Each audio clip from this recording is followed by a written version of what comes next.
자, 이번 시간에는 OSI 레퍼런스 모델에 대해서 설명을 드리도록 하겠습니다.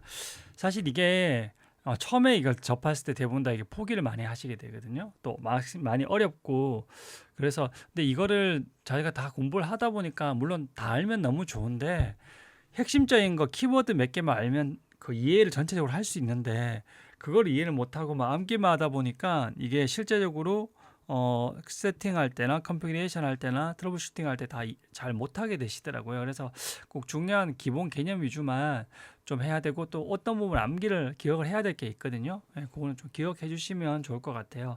그리고 안에 원래대로 이 OSA 레퍼런스 모델에서 이 안에 있는 여러 단계들이 다 하면 책 한 권 두께입니다. 근데 사실 그거는 큰 의미가 없더라고요. 아는 공부에 대한 학습의 기쁨은 있지만 그래서 꼭 중요한 거 위주로만 간단하게 설명을 드리도록 하겠습니다. 자, 저희가 처음에 이 단말과 이렇게 통신이 초기에 어떤 문제가 있었냐면 예를 들면 A 회사에서 만든 그 장비들이랑 소프트웨어나 하드웨어나 또 B 회사 쪽에 이쪽 간에 이렇게 호환이 안 되는 문제가 발생하는 거예요. 그러다 보니까 구축했을 때는 일부만 교체하고 네트워크 장비만 교체하고 싶더라 그게 안 되는 거예요. 전체를 다 통으로 갈아버려야 되는 문제가 생기는 거예요. 그래서 초기에 어떤 서로 간에 호환성이 안 되는 거예요. 이 업체들은 자기만의 고유한 방식으로 소프트웨어나 하드웨어를 설계하고 자기만의 고유한 방식으로 하다 보니까 이 특정 벤더에 종속되어 버리는 문제가 발생을 하게 됩니다. 그러다 보니까 이 회사와 이 회사 간의 통신이 되지 않다 보니까 이 중간에 변환할 수 있는 통신하기에서 게이트웨이라는 장비를 도입하게 됩니다. 그러다 보니까 이 호환이 안 되기 때문에 게이트웨이들을 추가적으로 구매를 해야 되며 또 이 게이트웨이를 통과하다 보면 전송 지연이 발생할 수 있지 않습니까? 그러면 작은 망 가운데도 호환할 때 이 게이트웨이가 표현하는데 인터넷이란 거는 전 세계가 연결되는 거지 않습니까? 그럼 전 세계 가운데 게이트웨이 수백 개를 수천 개 이렇게 할 수는 없지 않습니까? 그래서 결론적으로는 이런 문제가 있다 보니까 이래서는 안 되겠다. 우리가 표준화가 필요하구나. 표준화를 어느 정도 필요하겠구나. 우리가 소프트웨어를 할 때나 하드웨어 장비를 만들 때 또 이런 그리고 우리가 물리적인 케이블 또 케이블에 꼽는 커넥터 앞에서 배웠던 그런 것들을 다 표준화를 이렇게 룰을 정해놓고 해야겠구나라는 생각을 하게 된 겁니다. 자, 그리고 우리가 프로토콜이란 용어가 나오는데 프로토콜은 우리가 약속, 통신 규약 약속인데요. 우리가 한 사람이 한국인이 있고 미국인이 있으면 서로 간에 이렇게 대화해서는 안 되지 않습니까? 둘 다 동일한 언어로 해야지 대화가 되지 않습니까? 그렇게 하듯이 둘 다 한 사람이 한국어로 둘 다 배우든지 해서 이렇게 동일한 해야지 약속을 해야 돼. 언어적 약속이지 않습니까? 이런 것들을 우리가 통신 규약을 프로토콜이라 합니다. 그래서 프로토콜이 솔직히 양쪽 간에 일치를 해야지 이제 통신을 할 수 있다는 거죠. 결국 앞쪽에 이런 것들도 결국은 자기만의 고유한 방식으로 했다는 건 자기만의 고유한 프로토콜로 약속으로 이 전체를 설계가 되었다는 겁니다. 통신하는 방식이. 그래서 그렇지 아니하고 이 프로토콜을 우리가 표준화 시켜보자는 안이 나오게 된 겁니다.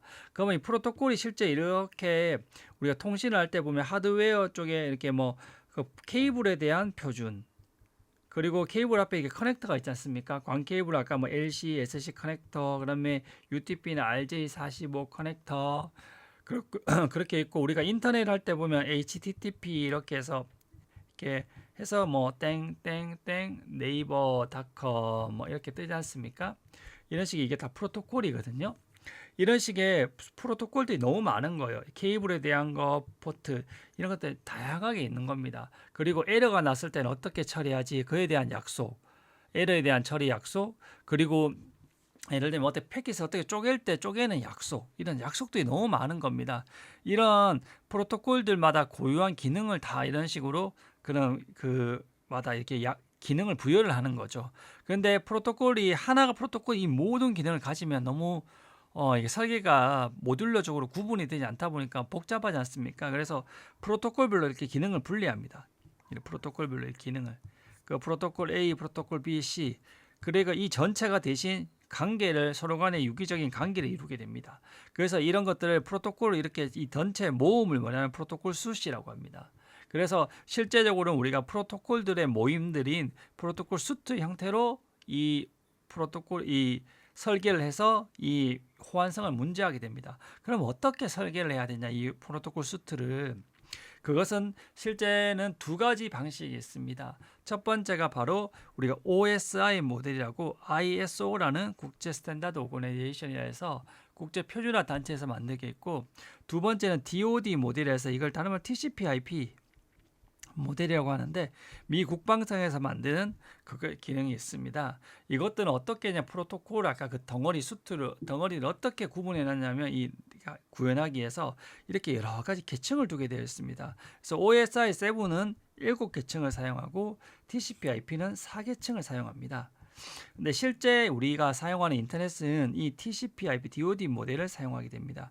이것은 단순히 이론적으로 설계하게 되어 있습니다. 그래서 실제 우리가 요거를 다 사용하게 되어 있죠. 그런데 이 프로토콜을 처음에 딱 보면 사실 거의 비슷한데 이렇게 한번 쪼개 보겠습니다. 요 세 개가 이렇게 하나가 되지 않습니까? 요 위층을 우리가 상위 계층이라 합니다. 그리고 이쪽으로부터 4부터 2까지 하위 계층이라 합니다. 요 계층들은 주로 우리가 소프트웨어적으로 많이 설계가 됩니다. 소프트웨어적으로. 요 계층들은 주로 소프트웨어도 있지만 하드웨어 개념이 너무 강합니다. 그래서 우리가 소프트웨어 관련돼서 우리가 어떤 전송 프로토콜을 정해지고 나면 그것을 이 하드웨어를 장비를 통해서 저 목적지까지 전송할 수 있게 이렇게 되어 있습니다. 자, 이렇게 해서 이렇게 얘는 7가지, 4가지인데 요 위에 거는 3가지 이렇게 하나로 합쳐지고, 또 밑에 얘는 이 두 가지가 이렇게 하나로 합쳐졌죠. 그렇게 하다 보니까 계층이 줄어들었습니다.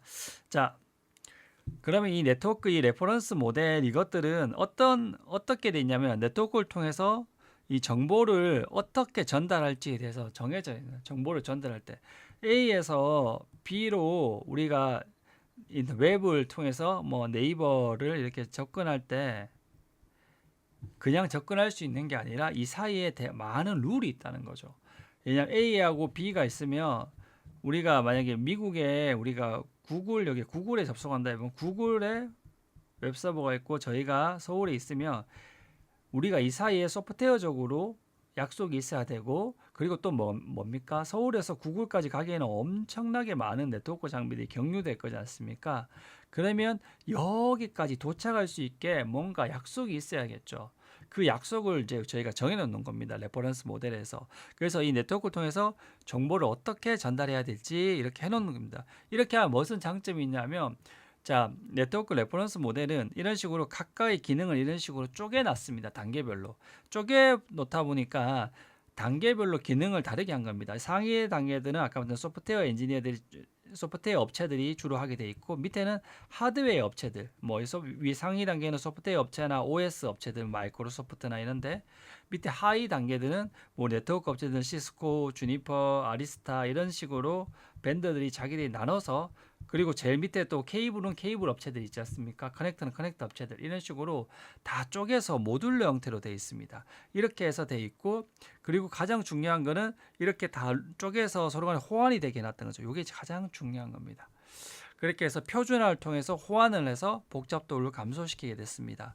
그리고 이때 각 통신에 필요한 기능을 계층으로 구분합니다. 이렇게 보면 7개 계층, 4개 계층이지 않습니까? 그리고 각 레이어 간 상호작용, 동등 계층 간 통신 이렇게 되어 있는데, 자, 이것은 무슨 말이냐면 이 레이어가 이렇게 되어 있으면 서로 간에 이렇게 따로 떨어져 있는 게 아니라 이 레이어 간에 서로 간에 이렇게 붙어 있는 이 6계층은 7계층, 5계층과 통신하고 4계층, 5계층, 4계층이나 이렇게 서로 간에 이렇게 관계가 있다는 겁니다. 그리고 또 하나는 뭐냐면 이 3계층은 이 3계층이랑 나중에 통신을 하고 4계층은 이렇게 맞게 통신을 하게 돼 있다는 겁니다. 자, 이게 동등 계층 간 통신과 레이어 간 상호작용이란 겁니다. 그래서 레이어 간 상호작용은 상하위 계층 간의 상호작용을 하는 것이고, 동등 계층 간 통신은 이쪽에 만약에 이렇게 7계층이 있을 때 이쪽에 3계층은 이쪽에 3계층과도 서로 통신하고, 7계층은 7계층 간에 피어 투 피어 통신을 하게 되어 있습니다. 그래서 레이어 간 상호작용과 피어 투 피어 통신을 하게 되어 있습니다. 그래서 앞에서 설명을 드렸죠. 예. 위에 쪽은 주로 소프트웨어 레벨이고 아래쪽은 우리가 주로 장비를 전송하는 하드웨어, 소프트웨어 쪽으로 둘 다 구현을 하는데 여기가 바로 네트워크 업체들이나 그래 뭐 케이블링 그리고 커넥터들 이런 업체들이 주로 있고요. 이쪽에는 이제 소프트웨어 업체들이나 주로 OS 업체들이 이쪽에 상단에 되어 있습니다. 자, OSI 레퍼런스 모델 앞에서 설명했지만 다시 한번 요게는 같은 계층은 같은 계층끼리 레이어 간 통신을 한다. 요거 하나 알아둬야 되고요. 그리고 이 상위 이 각 계층은 자기 위아래랑 이렇게 통신을 한다. 이렇게 알아두면 될 것 같습니다. 자, 그러면 이 사이에 이것들이 뭐냐? 저희가 저번에 한번 설명을 드렸죠. 통신을 할 때 3요소가 뭡니까? 종단의 디바이스, 그리고 중간에 이어주는 네트워크 장비, 세 번째가 이 사이 간의 케이블. 이렇게 되어 있습니다. 맞습니다. 그럼 이 중간에 장비들이 있는 겁니다. 이 장비들이 그러면 자 이걸 한번 볼게요. 중간에 장비가 있으면 우리가 이런 식으로 서울에 있는 제 PC가 미국에 있는 구글에 갑니다. 그럼 이 중간에 수많은 라우터라는 장비를 이렇게 거쳐가게 됩니다. 라우터라는 장비를. 자, 그러면 얘는 어떻게 통신을 하냐면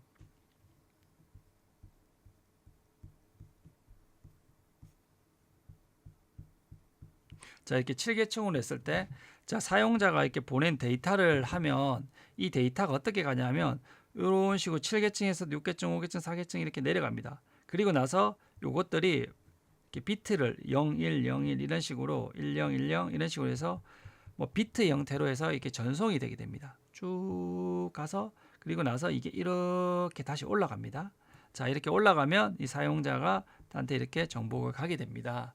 자, 이렇게 가게 되는데 자, 요 사이에 우리가 보낼 때는 이렇게 중간에 어떤 장비, 라우터나 이렇게 중간에 네트워크 장비들이 이렇게 많이 있지 않습니까? 이런 장비들이. 자, 이 장비들이 있으면 이 장비들도 이 장비들이 만약에 이렇게 7계층까지 다 있다고 했을 때 이 장비들에 만약 있다면 이 데이터가 중간에 도에 가서 이렇게까지 갔다가 올라갔다가 이렇게 가는 게 좋을까요? 아니면 이 장비들이 요까지만 올라갔다 가는 게 더 좋을까요? 자, 이게 좋다는 게 뭐냐면 여기서 볼게요. 자, 1억 위까지 올라갔다가 다시 내려오면 이거보다 어느 게 전송 지연이 적겠습니까?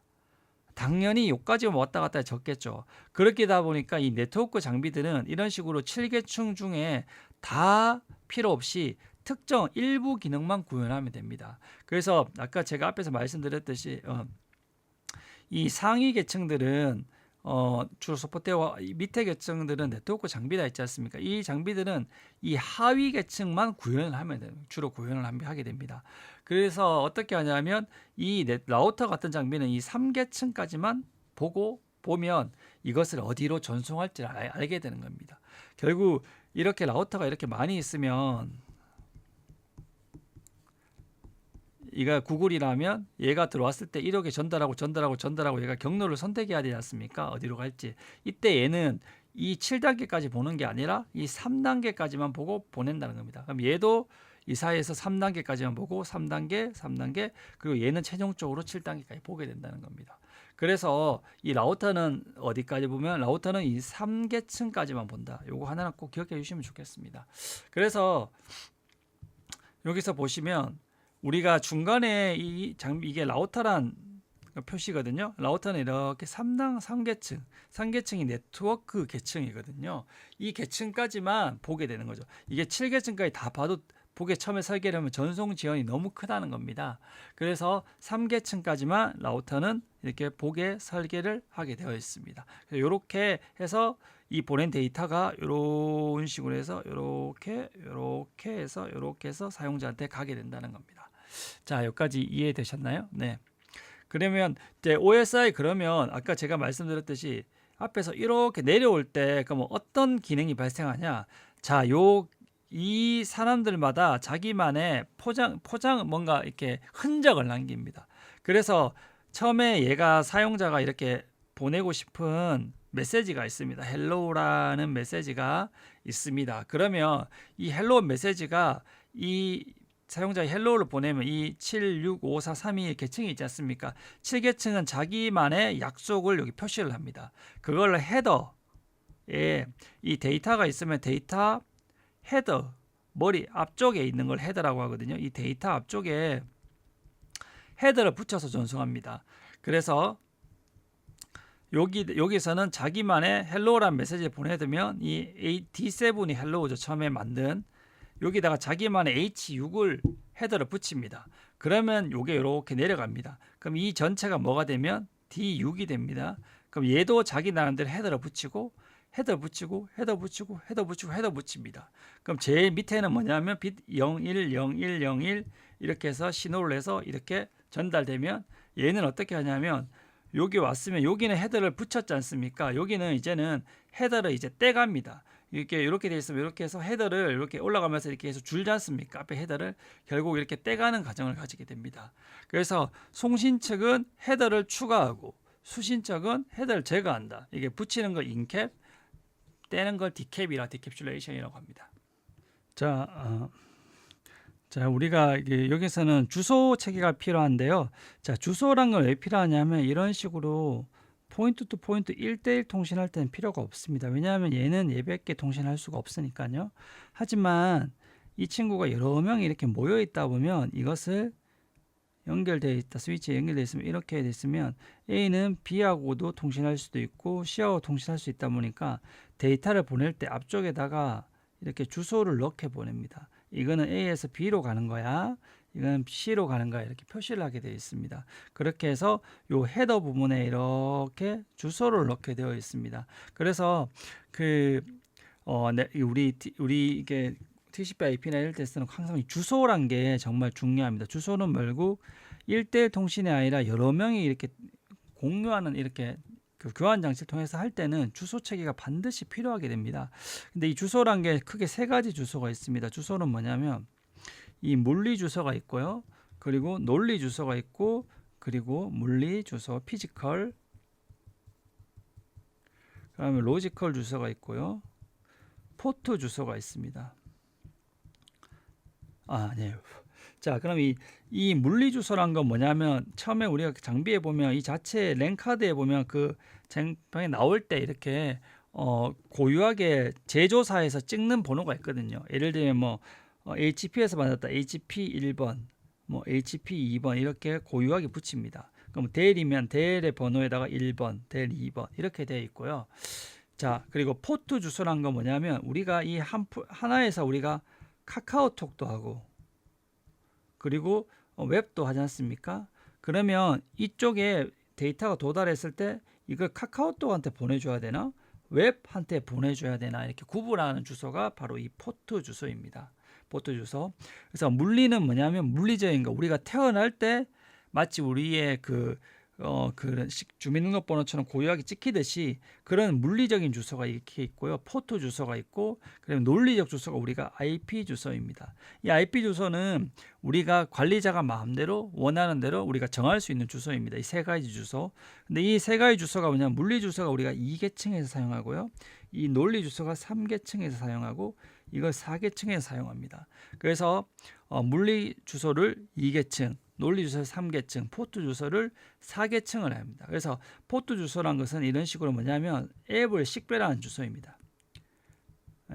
앱을 식별하는 주소. 그리고 물리 주소란 것은 아까 우리가 제조사에서 제조되어 나올 때 그때 찍혀져 있는 물리적인 주소고 논리적인 주소는 우리가 IP 주소라고 일반적으로 하는데 사용자가 논리적으로 변경을 할 수 있는 주소입니다. 이 세 가지 주소를 다 결합할 수 있는데 얘가 2계층 3계층, 4계층과 연관되어 있습니다.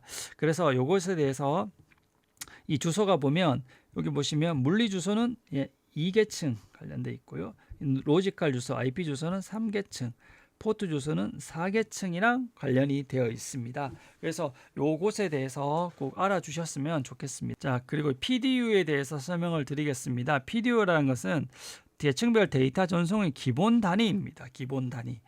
이거는 한번 뭐 암기를 좀 하셔야 되는 건데 우리가 이렇게 7계층이 이런 식으로 해서 만약 헬로우란 메시지를 보냅니다.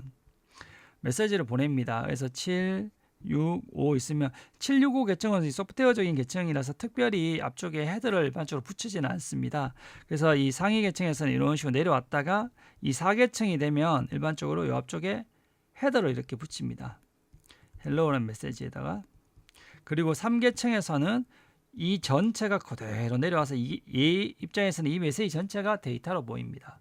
그래서 요게 내려와서 여기다가 자기 헤더를 붙이고 2계층에서는 요게 그대로 내려와서 이 앞쪽에 2계층을 붙이고 자 이렇게 되어 있습니다. 근데 2계층은 특징하게 요 앞에 헤더뿐만 아니라 뒤쪽에 꼬리라고 트레일러 우리가 트레일러 캠핑카 같은 데 보면 트레일러 있지 않습니까? 뒤쪽에 이것도 추가하게 줍니다. 그래서 일반적으로 상위 이 위층의 계층에서는 헤더를 붙이지 아니하고 이 아래층의 계층에서는 이렇게 헤더를 추가한다. 근데 이 계층에서는 특별히 뒤쪽에 더 꼬리를 하나 더 추가한다. 이렇게 알아두시면 될 것 같습니다.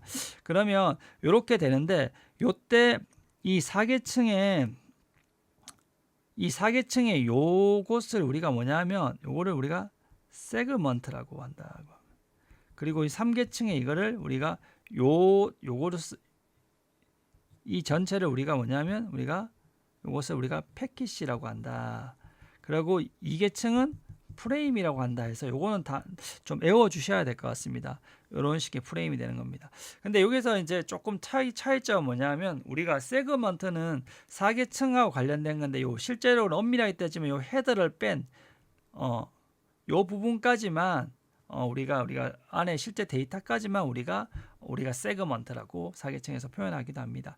그래서 4계층은 세그먼트, 3계층은 패킷, 2계층은 프레임이라고 외워두시면 될 것 같습니다. 그래서 세그먼트, 패킷 이렇게 해서 프레임 이렇게 되어 있다고 보시면 되겠습니다.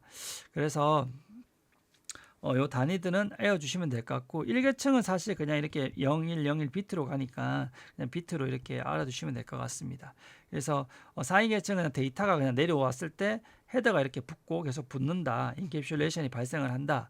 그리고 요때 요거를 우리가 세그먼트를 한다. 근데 엄밀하게 말하면 요 부분만 우리가 세그먼트 나중에 크기 계산할 때는 그렇게 보거든요.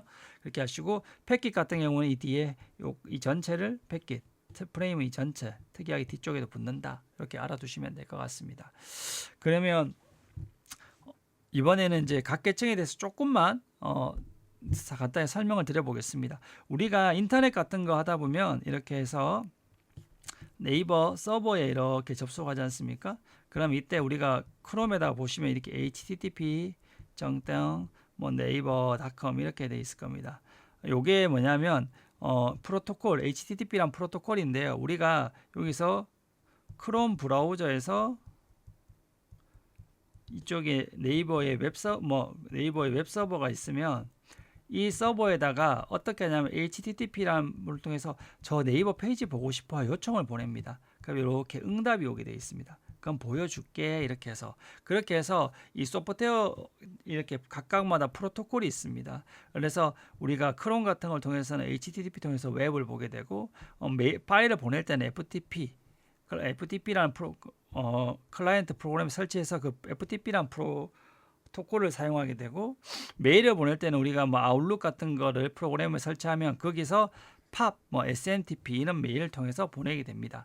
그래서 이 응용 계층은 자체는 이게 크롬 브라우저나 이런 웹서버 이게 응용 계층은 아니고요. 이 사이에 이 HTTP 프로토콜 통해서 이렇게 이 양단의 인터페이스를 제공하는 게 바로 응용 계층이 하는 역할입니다. 그다음에 프리젠테이션 계층, 그 다음 밑에 계층은 뭐냐면 그 데이터에 대해서 우리가 프리젠테이션, 파워포인트로 프리젠테이션을 하지 않습니까? 그걸 하면 어떻게 됩니까? 우리가 시각적으로 글자나 이미지나 동영상을 통해서 어떻게 되냐 잘 사용자를 이해시키게 하는 거지 않습니까? 동일합니다. 송신청에서 보낸 데이터가 수신청에서 이해되도록 해야 되거든요. 그렇기 위해서는 두 가운데 포맷과 문법 같은 게 일치가 해야 되고 일치 안 해야지만 변환 기능을 제공합니다.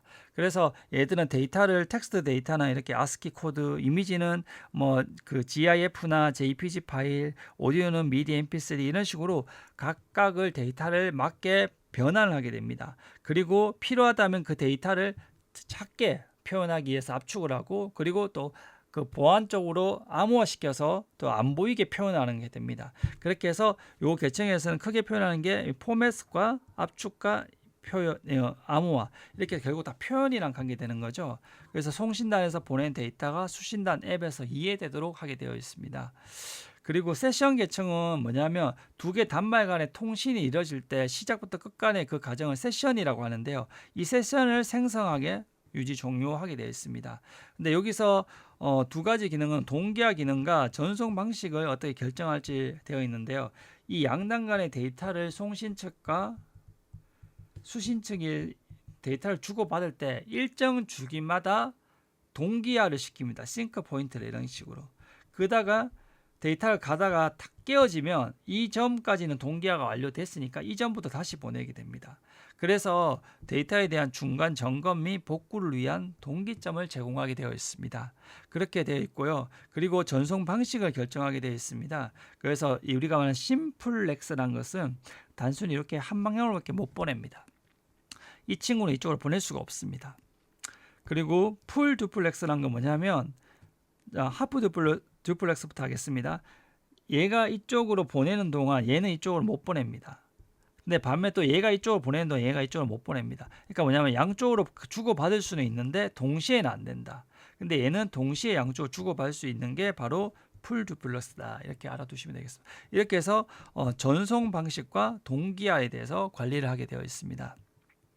그 다음에 전송 계층이라고 했는데 이 전송 계층은 뭐냐면 우리가 그 포트 번호 앞에서 제가 설명을 드렸죠. 프로세스 투 프로세스 통신이라고 하는데 자, 요거를 간단하게 설명을 드리겠습니다.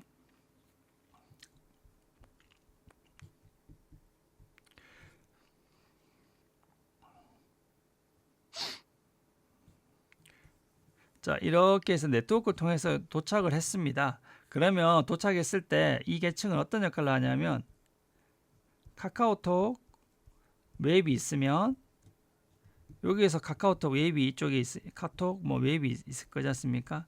이쪽에서 보낸 카톡 데이터가 이쪽 통신할 때 이렇게 돼야 되지 않습니까? 이렇게 뭐냐면 이 프로세스와 이 카톡 프로그램 프로세스라는 건 실행된 프로그램을 얘기하거든요. 이 간의 통신이 이루어지게 하게 됩니다. 여기 페이킷이 이렇게 카톡 보낸 게 여기 와서 이게 웹으로 들어가면 안 되지 않습니까? 그래서 이 4계층은 우리가 말하는 이 전송 계층은 어떤 역할을 하냐면 이 프로세스 투 프로세스 통신을 하게 됩니다. 그런데 이때 얘를 어떻게 구분하냐, 이 두 개를 바로 포트 번호라고 통해서 구분하게 되어 있습니다. 예, 그렇게 해서 구분하게 되어 있고요. 그리고 먹스 디먹스를 한다. 이게 무슨 말이냐면 얘는 카톡도 하고 웹도 하지 않습니까? 그럼 카톡 데이터도 웹 데이터도 오면 얘는 인터넷을 통해 카톡은 이쪽으로 가고 만약에 웹은 이쪽으로 통신을 해야 된다면 얘 입장에서는 상위 계층 여기서 카톡이나 웹이 765를 통해서 내려와서 4계층에 오면 얘는 얘 데이터와 얘 데이터를 각각 이렇게 서로 손에 보내게 됩니다. 섞어서.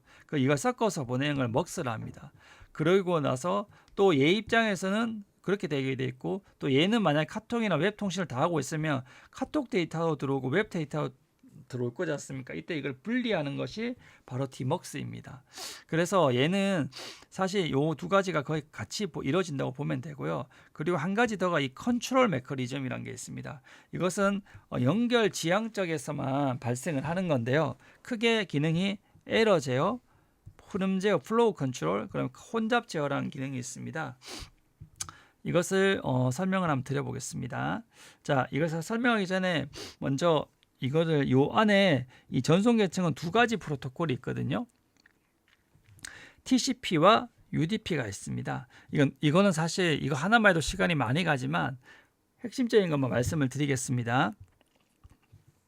먼저 TCP는 뭐냐면 우리가 음식점을 갈 때 어떻게 갑니까? 그냥 가는 사람도 있죠. 근데 어떤 사람은 이렇게도 할 거예요. 예약하고 저희 30명 가요. 준비해 두세요 해서 미리 사전에 아줌마랑 연락을 해 둡니다. 그리고 나서 가서 먹고 끝나고 나서 아줌마랑 계산하고 나올 수가 있습니다. 자, 어느 게 더 여러 명의 만약에 사람들을 모시고 갈 때 뭐가 더 안정적이겠습니까? 그냥 가는 게 좋겠습니까? 아니면 연락하고 가는 게 좋겠습니까? 당연히 연락하고 가는 게 좋겠죠. 똑같이 얘도 보낼 때 그렇게 되어 있습니다. 이 UDP라는 방식은 바로 데이터를 쏴버립니다. 근데 얘는 이 앞에 보면 이상한 씬 뭐 이런 것들이 있죠. 이게 뭐냐면 그쪽 영업해요? 영업하면 저희 갑니다. 이렇게 해서 미리 사전에 연결을 해 놓는 겁니다. 그러고 나서 데이터를 보내게 됩니다. 그래서 TCP는 연결 지향입니다. UDP는 그냥 보냅니다. 이렇게 해서 그래서 연결을 설정 후에 데이터를 전송을 하고 연결이 불필요하면 종료하게 됩니다. 이렇게 되어 있습니다. 요까지 요게 가장 큰 차이점이고 요 뒤에 이 세 가지는 뭐냐면 제가 전송 계층의 가장 큰 중요한 기능은 사실 이 프로세스 투 프로세스 통신입니다. 앞에 말씀드렸듯이 이 앱을 식별해 줍니다. 온 데이터를 그리고 먹스 디먹스가 이루어지는데 이 추가적으로 컨트롤 기능이 있지 않습니까? 이 기능은 커넥션 오리엔티드 연결 지향적인 TCP에서만 지원하게 됩니다. TCP에서만. 그래서 요 기능만 TCP가 있는데 이게 다 TCP의 그 제어 기능입니다. 이 제어 기능에 대해서 간단하게 제가 설명을 드려보겠습니다. 자, 여기서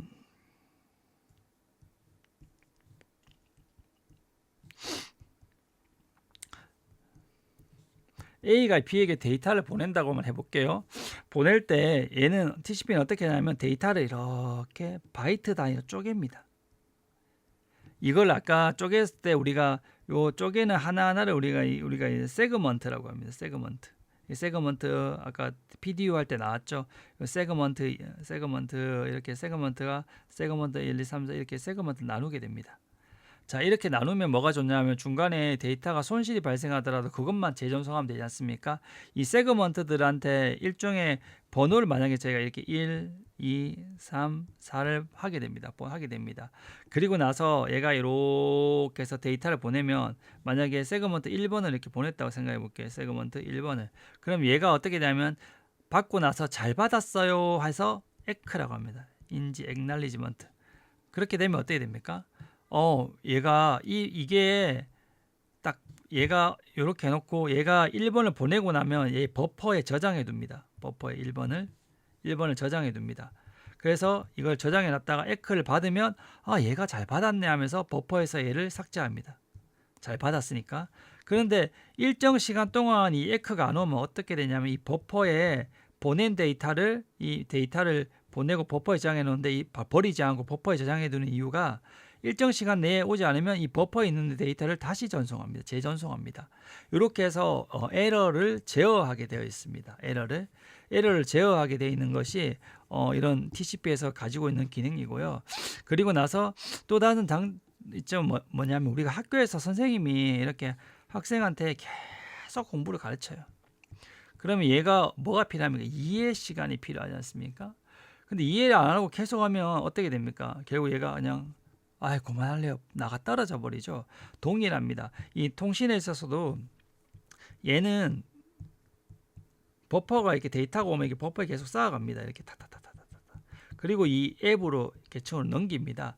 근데 이 응용 계층에서 처리를 해야 되는데 아주 천천히 처리를 하고 있다고 생각해 보십시오. 그럼 처리하면 처리할 때마다 이렇게 가져갈 건데 이 가져가는 것보다 이게 들어오는 게 더 빠르면 어떻게 됩니까? 이 버퍼 공간이 다 차버리지 않습니까? 그러면 이때 데이터가 뒤에 들어오는 데이터들이 다 흘러 넘쳐 버립니다. 이걸 버퍼 오버플로우라고 합니다. 흘러 넘친다고. 그래서 이거를 방지하기 위해서 어떻게 하냐면 이 양쪽 간의 전송 속도를 협상이 필요합니다. 나는 지금 우리 앱은 천천히 처리하고 있어. 그러면 너 우리 버퍼가 이만큼 공간이 있으니까 너는 조금씩만 보내. 너 많이 보내면 안 돼. 그리고 혹시라도 얘가 버퍼가 다 찰 것 같으면 그만 보내. 이렇게 보내게 됩니다. 이런 식으로 좀 더 패킷에 유실이 없도록 처리할 수 있는 게 바로 이런 TCP의 기능입니다. 그래서 요거 기능을 한번 읽어보시면 될 것 같습니다.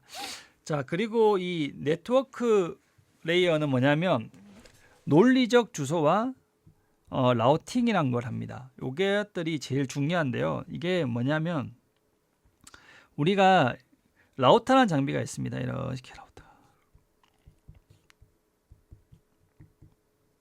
스위치가 이렇게 있다고 봅시다.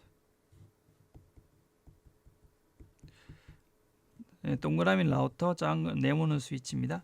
그럼 라우터는 어떻게 하냐면 이런 식으로 라우터 장비는 이 라우터는 포트별로 네트워크를 다른 네트워크라 생각하거든요. 포트를. 그럼 얘 입장에서는 두 개 네트워크가 있고 얘도 두 개 있고 얘도 포트가 두 개네요. 자, 이런 식으로 해서 이게 네트워크 하나입니다. 이런 식으로 네트워크 2, 네트워크 3, 네트워크 4입니다. 그리고 뭐 네트워크 여기 하나 더 있으면 이렇게 있으면 여기 네트워크가 또 하나 있겠고 이렇게 됐겠네요. 자, 이 계층에는 어떻게 하냐면 여기다가 우리는 논리적으로 주소를 나눕니다. 어떻게 하냐면 예를 들면 상암동, 뭐 가양동, 여기는 뭐 염창동, 여의도동 이런 식으로 우리가 논리적으로 주소를 그룹핑을 시킵니다. 그래서 얘는 여의도동 1번지, 얘는 염창동 1번지 이렇게 하게 되어 있습니다. 그래서 이런 식으로 논리적으로 우리가 그 관리자가 이렇게 우리가 나누게 됩니다. 이런 논리적인 주소를 우리가 하는 것들을 바로 이 3계층인 이 네트워크 계층에서 하게 됩니다. 그렇게 해서 뭐냐면 이의 역할은 뭐냐면 네트워크가 이렇게 네트워크 하나 네트워크지 않습니까? 그래서 패킷이 이렇게 들어오면 얘는 이쪽 네트워크로 넘겨야 되나 아니면 이쪽으로 보내야 되나 이걸 최적 경로를 결정하게 되어 있습니다. 이렇게 해서 자, 만약에 내가 염창동 1번지로 간다면 어떻게 됐습니까? 이게 이 패킷이 이쪽으로 가는 게 아니라 이쪽으로 가야겠죠. 얘도 염창동이니까 이렇게 했죠. 이렇게 보내게 되지 않습니까? 이런 식으로 서로 다른 네트워크 간의 데이터를 연결해 주는 겁니다. 그래서 라우터는 포트가 네트워크를 나누거든요. 이 네트워크. 그래서 이 네트워크 간의 통신, 인터 네트워크 통신, 그게 인터넷인 거죠. 그래서 이런 개념의 인터넷 통신이 이렇게 이루어집니다. 그래서 이 3계층은 뭐냐면 이렇게 논리적으로 주소를 나누는데 우리가 이렇게 나눴지만 이거를 우리가 어떻게 실제로 네트워크에서는 IP 주소로 요거는 1.1.0에 뭐 24, 여기는 2.2.2.0에 24 이런 식으로 이렇게 임의로 나누게 되어 있습니다. 요거는 다음 시간에 나중에 가서 말씀을 드릴 건데 이런 식으로 로지컬 어드레싱을 하고 그 로지컬 어드레싱대로 이렇게 패킷을 최적 경로를 전송하는 것이 라우팅이라고 합니다. 그래서 요거 두 개만 알아두시면 될 것 같습니다. 그래서 그렇게 보시면 될 것 같습니다. 그래서 이 라우터 이쪽 계층은 결론적으로 어떻게 되냐면 이 패킷이 염창동 1번지까지 패킷을 쭉 전송시키게 해주는 겁니다. 얘가 염창동 1번지로 가고 싶어 하면 이런 식으로 가서 여기서는 이렇게 그래서 결론적으로 얘를 통해서 이까지 도달하게 해주는 겁니다.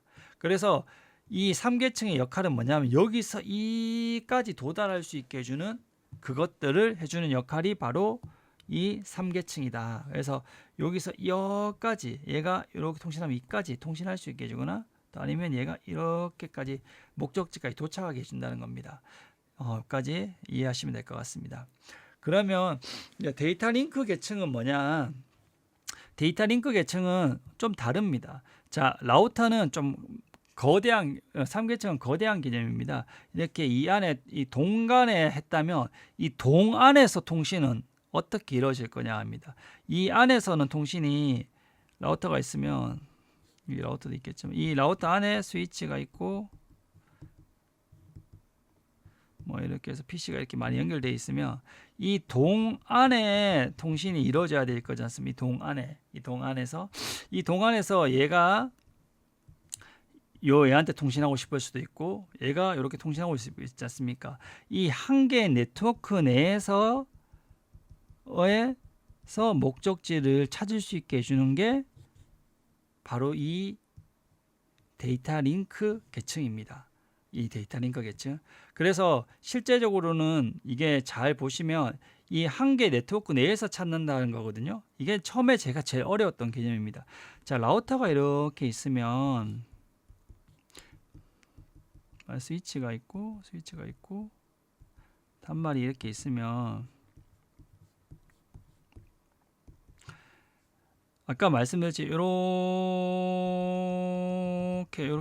네트워크가 있지 않습니까?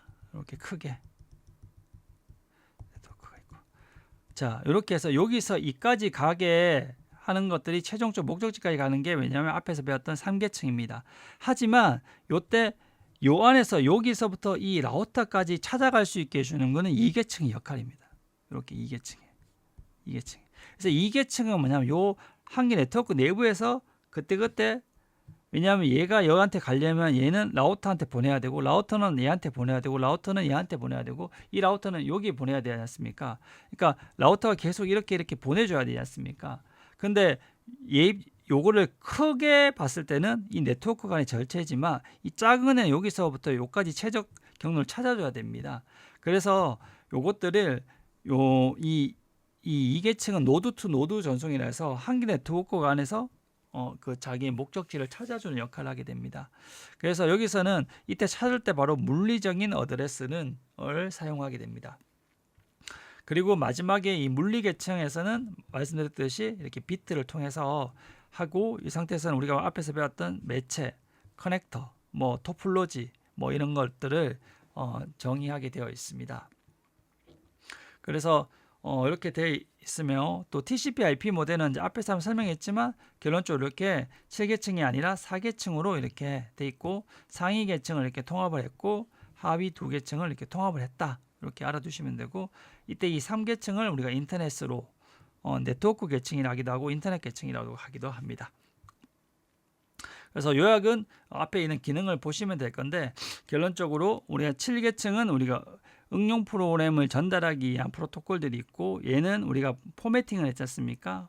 그림, 이미지 그리고 압축, 암호화 그리고 이 친구는 세션 연결해서 어떤 걸 했죠? 예, 동기화 포인트를 어느 시점까지 동기화를 하고 그다음에 통신 방식 풀, 하프, 심플렉스를 결정했죠.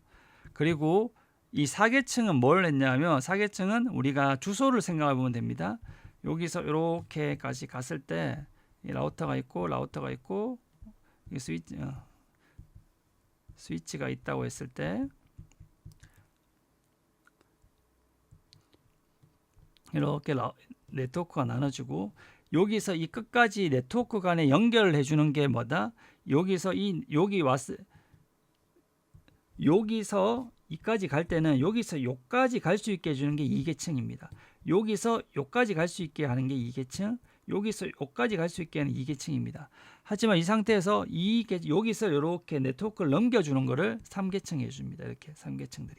그래서 3계층을 통해서 2계층까지 하면 그 네트워크 내부까지밖에 통신이 안 되는 거죠. 이 3계층을 통해서 결론적으로 3계층을 통해서 여기 목적지까지 도달하게 됩니다. 이 도달하면 이 사이에 카톡도 있고 뭐 웹도 있고 메일도 있으면 그 어느 프로그램인지 구분해야 되지 않습니까? 그걸 구분해 주는 게 바로 4계층입니다.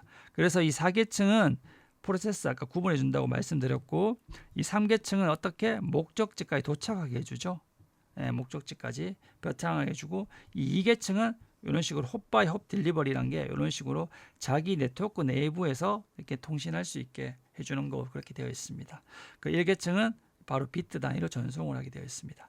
자, 이렇게 해서 요 단어는 마치도록 하겠습니다. 수고하셨습니다.